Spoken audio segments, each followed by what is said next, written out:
And the state-owned Abu Dhabi National Oil Company and Saudi Aramco last week signed an agreement to jointly invest in the $44 billion Ratnagiri refining and petrochemical complex on India's west coast. To talk about the deal and the Indian energy sector in general, I'm pleased to welcome to the studio Vijay Valecha, the Chief Market Analyst at Century Financial. Good morning to you. Good morning. How are you? Well, thanks very much indeed for coming in. $44 billion is the headline figure. Correct. Break that down for us. Who's contributing what and to whom? The 50% of it comes from Aramco and the ADNOC. 50% of it comes from Indian companies like IOC, HPCL and BPCL. So it's not all from this region? Not all from this region, but a 50% joint venture in India is a very big news by itself. Absolutely. So half of it's coming from Saudi and from the UAE and the other half from Indian companies.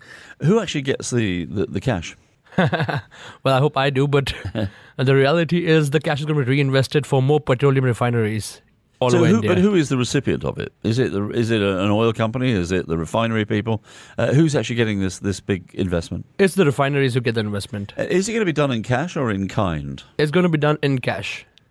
A cash investment. So not paid in crude oil. I was wondering whether it might be a crude oil deal. There's no oil involved. It would definitely be offset at some point by a government venture, but initially it'll be a cash deal. So what do the UAE and Saudi Arabia get out of this deal? Well, most importantly, it is a market.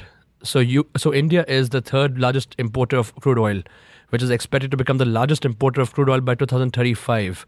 So basically, Saudi and ADNOC basically get in a entry to the biggest import zone. So 1.2 million barrels of crude oil a day, 18 million tons per year of chemical products are going to be produced. Is that going to stay in India, or is that for export as well? It's going to stay in India. India's demand for oil is almost 5 million barrels per day. So 1.2 would just be around 20% of it. So that's 20% of the refined products required. Okay.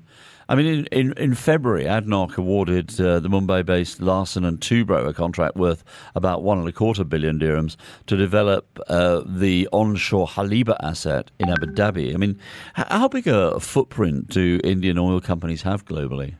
Globally, they don't really have that big a footprint because they are majorly importers of oil. The demand in-house is so big that they cannot really be looking outside. I mean, one of a number of investments that we're looking forward to between the UAE and India. I know that the foreign minister here, Sheikh Abdullah bin Zayed Al Nahyan's just been in India. He's had a big week-long visit. And before he went, he was speaking again about that $75 billion investment fund that we've heard so much about over the years. Outside of petrochemicals, where do you see the best opportunities for investment? The biggest opportunities in India will actually come in the healthcare sector and the hospitality sector. That's where UAE is majorly focusing in India. India has the world's highest number of doctors, but they don't really have the medical facilities. So it is a great joint venture between the countries for, facilitating that process. Which sounds like it's something that the private sector could jump into as well. Absolutely. It's something the private sector is jumping in. So companies like Aster, NMH are already all over it. Talk to me then about investment going back and forwards, because a lot of the big name healthcare companies that we know here are actually founded and owned by Indian businessmen. Correct, that's true.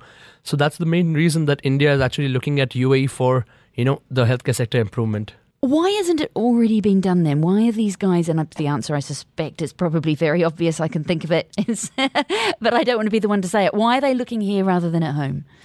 Well, majorly because of the bureaucracy in India. It was difficult to set up businesses over there. It's much more it's much better over here.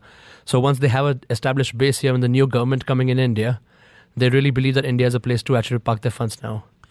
In about an hour and a half, we're going to be talking about the Indian rupee and the weakness of the rupee at the moment. Correct. With Express Money to see what's happening in terms of Indians remitting money home from their salary to pay mortgages, to support families, etc. How does it affect business and the oil industry?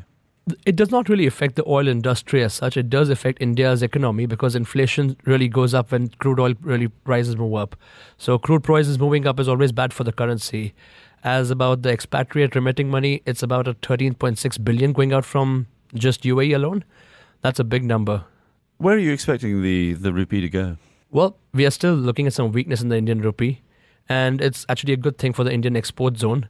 So we're expecting it to go to $72 Tell me something about India. We've talked long and hard over the last sort of 18 months or so about the demonetization process that happened in India. And everyone said, well, let's wait and see what's going to happen. Has it taken all the bad money out of the system? Where are we now with that?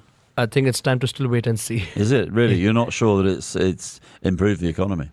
It definitely has improved the economy, but what will the actual long-term effect of it is yet to be seen. Whether they can actually eradicate black money in the country is something which is just an experiment that has been conducted right now.